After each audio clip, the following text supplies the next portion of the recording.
penelitian saya yang saya lakukan di SMA Negeri 1 Natal ini. Saya akan menanyakan terkait sesuai dengan judul penelitian saya, yaitu populasi program layanan pembinaan konseling. Di mana saya melakukan penelitian di sekolah.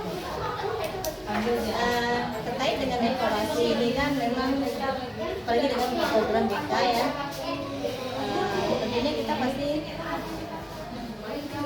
membuat sebuah program itu harus ada sesuai dengan kondisi real sekolah. Betul. Apakah selama ini Bapak membuat program layanan itu sesuai dengan apa yang teratur atau sesuai dengan visi misi? Sesuai dengan visi misi dan menyesuaikan dengan keadaan di lapangan. Jadi kalau dikaitkan dengan peraturan pemerintah, masih dikaitkan ya Pak Sudah ya? ya, masih dikaitkan. Nah, saling mendukung lah gitu, Bu. Jadi saling mendukung antara PP dari nomor 111 11 ya? 111 tahun 2014 ya Pak ya? Ya, Sesuaikan tahun dengan 2014. visi misi sekolah. Ya, betul.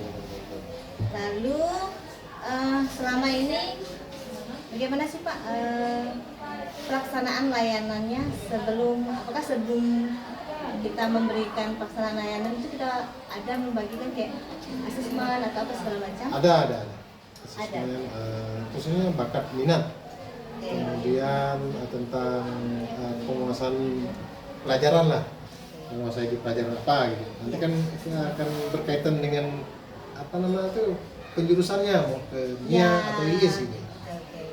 Kan seperti itu ya sekarang ya, karena kan sudah berada di kurikulum merdeka. Betul. Lalu selanjutnya itulah terkait dengan asesmen tadi. Apakah asesmen itu sudah dilaksanakan yang dengan menggunakan yang secara otomatis atau yang masih manual? Kita masih manual. Masih manual. Ya. Jadi berarti perhitungan dan segala macam harus dilakukan secara manual Ya, secara manual, belum secara otomatis. Ada nggak Pak kendalanya kalau menghitungkan secara manual? Secara manual ada, yang jelas waktu. Ya. Waktu kita mengoreksinya, terus memberikan nilainya. Oke, terkait dengan mana sih yang menjadi kebutuhan peserta didik? Ya. Lalu terkait program layanan bimbingan dan konseling yang ada saat ini, bagaimana sih dukungan dari pihak sekolah? Dukungan dari pihak sekolah sangat mendukung sekali kan program BK, karena setiap kita tahun ajaran baru kita selalu berkonsultasi dengan kepala sekolah, dan tentunya mereka untuk pihak kepala sekolah merespon baik. Oh, merespon baik. Ya. Apa sih yang akan kita laksanakan untuk program-program pelaksanaannya ya Pak? Oke. Selanjutnya ini adalah terkait dengan proses pelaksanaan layanan bimbingan konseling di SMA Negeri 1. Prosesnya ini layanan apa saja sih yang dilakukan di sini? Yang pertama itu kita fokuskan ke layanan belajar. Layanan belajar. Karena di lapangan banyak kita temui siswa yang malas belajar gitu. Ya. Kemudian baru kita ke karir untuk kita fokuskan untuk anak yang kelas 12. Karena mungkin mereka akan ada yang kerja atau mungkin ada yang melanjutkan kuliah lagi, perguruan tinggi. Berarti tadi layanan itu diberikan berdasarkan asesmen tadi ya Pak ya? Ya, betul. Berarti dilakukan memang secara berurutan gitu Ya, kan? berurutan. Dan tidak bingung, Bu. Memang harus seperti itu sih. Lalu nih Pak, kan seperti yang kita ketahui nih, kalau BK itu kan sekarang itu tidak ada jam pembelajarannya di kelas. Ya. Lalu kalau di SMA Negeri 1 ini apakah ada pembelajaran di kelas atau tidak? Kalau dulu ada, Bu. Kalau dulu Tapi ada ya? sekarang tidak, karena kan banyak mata pelajaran yang baru. Iya. Jadi waktu juga bagaimana ya? Itu dari waka kurikulum lah yang Iya, ngaturnya. berarti menyesuaikan dengan apa sih kurikulum yang ada sekarang. Ya. Nah, untuk ke kelas itu memang tidak ada. Tapi kita tetap koordinasi dengan wakil wali kelas. Ya. Nah, kalau misalnya ada siswa yang bermasalah, itu pertama kita koordinasi dulu bagaimana apakah mereka mampu atau tidak memecahkan masalah siswa. Nah, kalau memang mereka sudah tidak mampu, nanti baru ke kita. Gitu.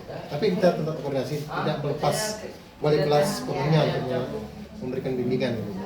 Iya, berarti tidak melepas begitu saja memberikan bimbingan ke anak-anak, tetap didampingi oleh guru BK. Ya, karena kalau semuanya langsung guru BK nanti ujung-ujungnya kesan guru BK tong sampah. Iya. Jadi kita libatkan semua elemen di sekolah. Baik. Berarti selama ini memang koordinasinya selain dengan wali kelas dengan siapa saja Pak? Wakil kesiswaan, pembina OSIS, wakil kurikulum, dan juga kepala sekolah. Semua terlibat. Semua terlibat, termasuk guru-guru mata pelajaran. Ya, termasuk guru. Sapam juga kita libatkan. Iya. Karena mengingat juga kondisi. Ya, karena sapamnya selalu keliling, Bu. Ya, itu namanya ya koordinasi antara guru BK dengan yang ada di lingkungan. Ya, itu. Oke, terkait permasalahan yang ada yang paling nampak dan sering terjadi itu apa? Terlambat datang ke sekolah, terus malas belajar, nilai kan banyak yang rendah-rendah, Bu. Jadi wali kelas tuh melaporkan ke kita, minta tolong siswanya diberikan bimbingan. Kemudian ada siswa yang sering kabur pada jam-jam pelajaran tertentu. Tapi setelah ditangani semua berubah, Bu. Ya. Ini kan berarti dalam proses penanganan ini biasanya berapa tahap Pak? Kita selama ini 3 tahap. Yang pertama kita masih berikan bimbingan secara formalitas lah gitu. Iya. Nah, kalau misalnya masih tidak berubah, baru kita ke tahap yang lebih spesifik, Iya. konselingnya gitu. Iya, kita layanan konseling gitu. Ya, betul. Lalu ini kan apa sih namanya setelah diberikan layanan apa saja perubahan maksudnya yang dilakukan? Yang kelihatan dari kita. Yang kelihatan yang pertama dari nilai, kemudian cara belajar mereka di kelas, karena itu kan ada laporan dari wali kelas atau guru-guru yang lain. Ini anak ini udah berubah, jadi itu yang kita inginkan. Itu yang dapat yang dirasakan atau didapatkan ya Pak ya? Iya, iya. Lalu untuk kita kan sebagai guru BK tentunya punya seperti apa sih pendataan atau dokumen. Kalau untuk pendataannya apakah memiliki misalnya buku kasusnya? Ya, ada buku kasusnya. Kasusnya ada. Ya. Lalu untuk apa namanya? Misalnya nih siswa yang kan ada 3 tahap tentu. Ya. Yang pertama, yang kedua, yang ketiga, apakah semua tahap itu ada catatannya, terus ada perbandingan nanti ketika dia ada selesai? Ada. Ada. Pertama kan kita bimbingan secara ini ya, apa namanya? Tahap pertama ya. Ya. Secara formal bisa kita ketemu di kantin atau di luar dari kelas. Ya. Kemudian yang tahap kedua, jika memang masih diulang lagi, kita masuk ke proses konselingnya. Nah, jika setelah proses konseling masih juga tidak berubah, kita tahap ketiga, kita panggil orang tua siswa tersebut, kita koordinasi seperti apa sih maunya anak ini gitu. Ya. Nah, kedepannya mau seperti apa ya. Berarti memang harus sesuai dengan tahap-tahapannya ya Pak Ya, yang betul. ada. Harus sesuai. Kalau Ya. tidak sesuai nanti susah juga, Bu. Lalu untuk dokumentasinya ada nggak Pak kira-kira? Maksudnya catatannya nih, si Ani ini sudah berubah dengan catatan di kelas sudah aktif kembali. Ya, itu dari catatan di wali kelas. Mereka menyampaikan ke kita secara lisan. Iya. Berarti disampaikan secara lisan ke guru Ya, BK, ya. gitu kan? Ya, baik. Saya rasa untuk wawancara hari ini cukup ya Pak. Nanti mungkin ada tahap berikutnya. Siap. Ya. Tanya Ibu jangan malu-malu lah datang ke sekolah kami ya. Terima kasih ya Pak ya. Semoga sukses, Bu. Ya. Terima kasih ya sudah membantu dan mempermudahkan pada hari ini yang kurang lebih ada tahap berikutnya. Siap Bu, aman Bu, aman. Makasih Pak. Siap, terima kasih Bu. Sukses Bu. Oke. Pagi Angel. Gimana kabarnya hari ini? Baik. Baik sedikit. Kang Angel. Oke, ini kan terkait dengan penelitian Ibu.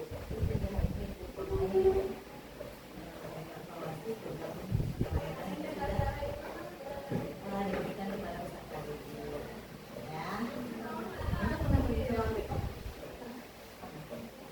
Berapa kali?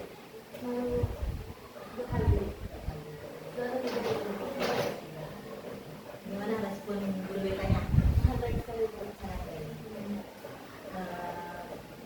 Pada saat diberikan layanan, Anda merasa terbuka, tenang atau bagaimana? Ya Bu, Angel menjadi makin terbuka, tenang, dan keluar dari BK pun Angel merasa jadi motivasi.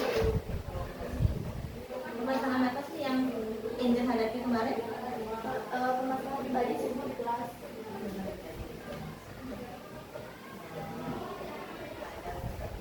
Saat pertama kali ke sini itu apakah disuruh oleh orang lain atau keinginan Angel sendiri? Pengen sendiri Bu, soalnya udah nggak tahan banget gitu. Tahu BK itu dari siapa? Emang tahu dari SMP Bu? Dari SMP. Di SMP ada guru BK? Ada. Nggak pernah Bu. Tapi tahu Tahu. kalau BK itu tempat untuk memberikan layanan kepada peserta didik. Dulu tuh Angel mikirnya tuh BK tuh cuma tulus orang berkasus Bu. Tapi setelah Angel cari-cari itu ternyata BK itu bukan hanya untuk itu, ternyata tulus kalau kita merasa gimana itu bisa mengalir juga. Ya.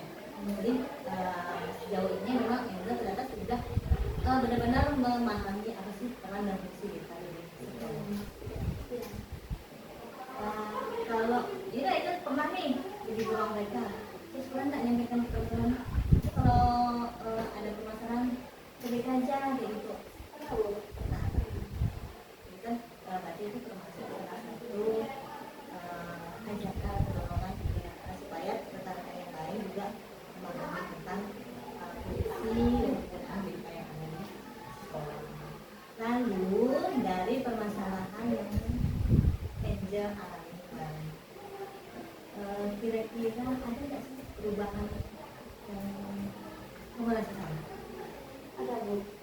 Yang awalnya Angel cuma diam-diamkan dulu kepada orang tuh, tapi setelah Angel konsultasi tuh Angel termotivasi dan berani bergerak gitu Bu. Tapi ada dampak Dampak positifnya ya positifnya. yang kamu rasakan ya. Lalu bagaimana suasana kamu di kelas sekarang? Udah lumayan aman sih Bu. Kira-kira nih ke depannya, ini kan kaitan masuk kaitan dengan layanan dukungan konseling untuk karir. Dari pandangan Angel ini untuk masalah karir ke depannya kayak apa sih yang memang harus Angel konsultasikan dengan guru BK? Karirnya kan nanti Angel ke sini, nah di sini pasti ada wacana mau kuliah, terus kuliahnya itu nanti jurusan apa, terus lanjut lagi ke pekerjaan. Kira-kira nih nanti dengan guru BK-nya apa sih yang akan kita sampaikan? Berarti Angel pertama-tama guru BK SMA Bu. Sampaikan terima kasih banyak guru-guru. Terus Angel juga bakal minta saran juga sama guru BK-nya. Tapi nanti udah terjun ke dunia tuh pasti banyak masalah tuh. Dia kan udah tahu nih gimana nanti jangan bakal kesalahan. Tetap walaupun sudah keluar, tetap fungsi dan peran BK itu tetap Ada di ya. Jadi fungsi dan perannya tetap ada di diri kamu, ya kan? Ini kan karena kita nggak ada untuk sekarang kan ini memang tidak ada untuk layanan kelas tetap atau diberikan di kelas. Untuk pemahaman yang lain seperti pembelajaran itu kan nggak cuma hanya permasalahan saja kan. Maka yang pernah konsultasi terkait pembelajaran dengan guru BK-nya nggak pernah. belum pernah ya. Kembali tidak cuma oh ya Bu, saya mungkin pemahaman terhadap pelajaran ini kurang, nanti karena di BK itu layanannya bukan hanya kepada masyarakat, tapi juga tentang karir, tentang sosial, tentang emosional juga. Sempat sih Bu, kemarin Angel tuh mau konsul juga, tapi bingung antara ke BK atau ke gurunya langsung. Boleh dua-duanya diimbangi, ya. Diimbangi dua-duanya, BK atau Aduh, maaf. lalu perubahan yang lainnya lagi setelah kamu konsul ke BK apa? Perubahan. Selain kamu merasa lebih nyaman, terus di kelas bagaimana? Di kelas orang-orang yang udah nanya Angel itu sekarang pun udah mulai bertemu sama Angel. Itu sudah ada Iya. dampak dari kegiatan layanan yang diberikan. Dulu itu dijauhi lah. Terus sekarang pun Angel pun tidak terpatok sama mereka juga Bu, tidak harus berkawan sama mereka. Ya. Udah masih berlalang gitu. Ya seperti yang kan dibilang dulu, berteman nggak selamanya. Ya. Bisa dengan yang lain. Oke, pandangan Angel terhadap BK di sekolahnya bagaimana? Sangat baik sekali Bu. Dari cara itu kita mengajar itu satu, mereka tuh menerima kita dengan baik. Lalu solusi lalu itu. Semuanya diterima dengan baik, gitu kan? Terus kita juga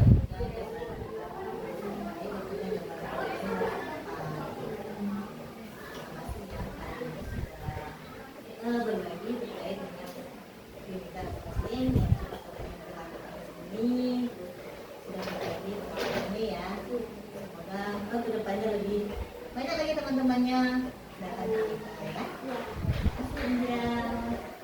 Selamat siang, saya Indra Ferdi, mahasiswa administrasi pendidikan. Saya ini akan wawancara dengan wali kelas Ibu Regina Resti. Terima kasih ya Bu. Ya.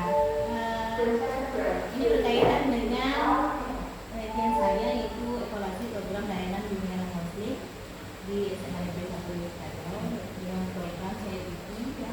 Jadi kalau wali kelas itu masuknya ke proses dan ikutnya bagaimana proses layanan BK terhadap kerjasama terhadap wali kelasnya.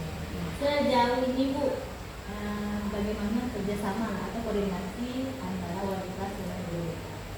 Sejauh ini sih berjalan cukup baik. Ya.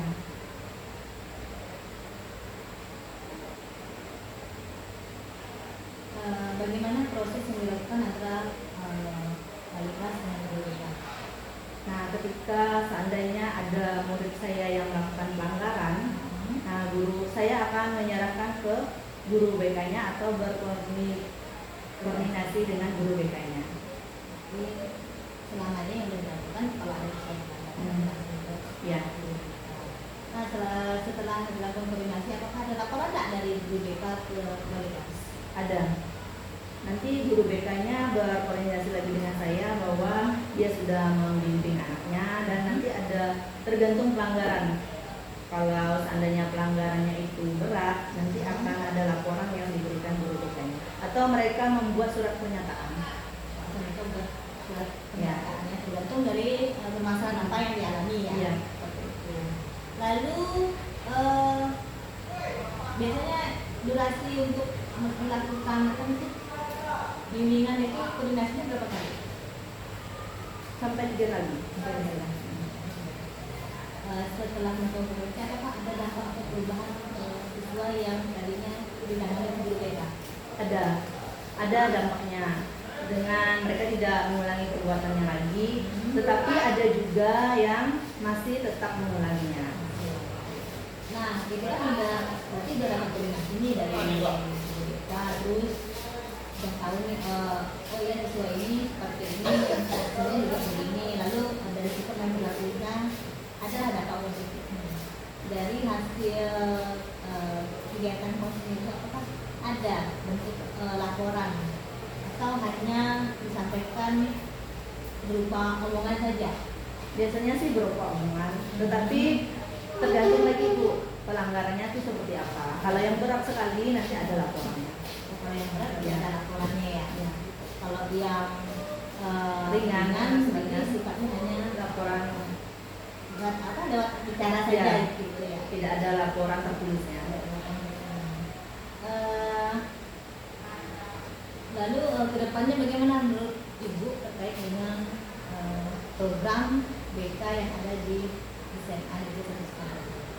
Harapan Ibu? Menurut saya sih sudah cukup baik. Paling nanti tinggal ditambah lagi, misalnya ada yang kurang, nanti mungkin bisa dievaluasi kembali lah programnya. Sejauh ini sudah cukup baik. Baik, terima kasih ya Ibu ya. Ya, sama-sama. Semoga nanti hasil semua ini sangat bermanfaat. Terima kasih Bu. Ya.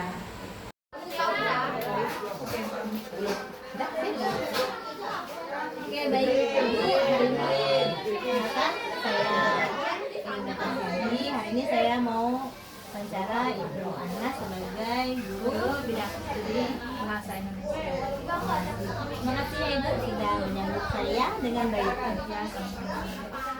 Terkait dengan judul tesis saya yaitu evaluasi program layanan bimbingan dan konseling di SMA Negeri 1 Sukadana ini dengan model EFI. Jadi di sini saya ingin mewawancarai Ibu terkait dengan proses dan produk daripada layanan bimbingan konseling di SMA Negeri 1 Sukadana. Ya. Sejauh ini Bu, bagaimana kerjasama atau koordinasi Ibu sebagai guru mata pelajaran dengan guru BK? Ya, sangat baik. Misalnya jika ada masalah, contohnya misalnya anak itu kan jarang masuk. Ya. Jadi ketika anak itu jarang masuk, saya arahkan anak tersebut ke guru BK. Nah, guru BK tersebut, dari guru BK tersebut setelah mendapatkan bimbingan dan lain sebagainya dari guru BK, berikutnya di pelajaran saya anak itu jadi hadir terus. Nah, dan juga aktif di pelajaran saya. Kira-kira permasalahan yang dialami anak itu apa? Salah satunya lah. Jika jarang masuk itu setidaknya mereka itu mungkin belum mampu memahami pentingnya sekolah. Nah, kemungkinan sudah disampaikan oleh guru BK-nya, mereka mendapatkan bimbingan, mereka diterangkan. Berikutnya hari berikutnya mereka sudah rajin ke sekolah. Iya, iya. Lalu terkait dengan apa namanya, setelah dia mendapatkan bimbingan itu ada nggak sih kira-kira perubahan yang didapatkan dari siswa? Ya, perubahan tadi selain sering masuk anak tersebut. Nah, yang paling pentingnya dia itu lebih aktif lagi dalam pelajaran saya. Nah, contohnya pada saat biasanya masuk, tadi kan nggak masuk ya, sering nggak masuk. Nah, dulunya masuk pun dia nggak aktif, tapi setelah dapat bimbingan, selain dia sering masuk, nah dia lebih aktif, lebih lagi semangat untuk datang ke sekolah belajar. Ini kan siswanya sudah mengalami perubahan.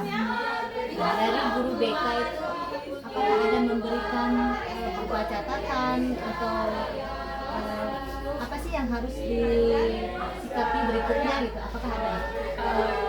Ini kami secara lisan saja disampaikan.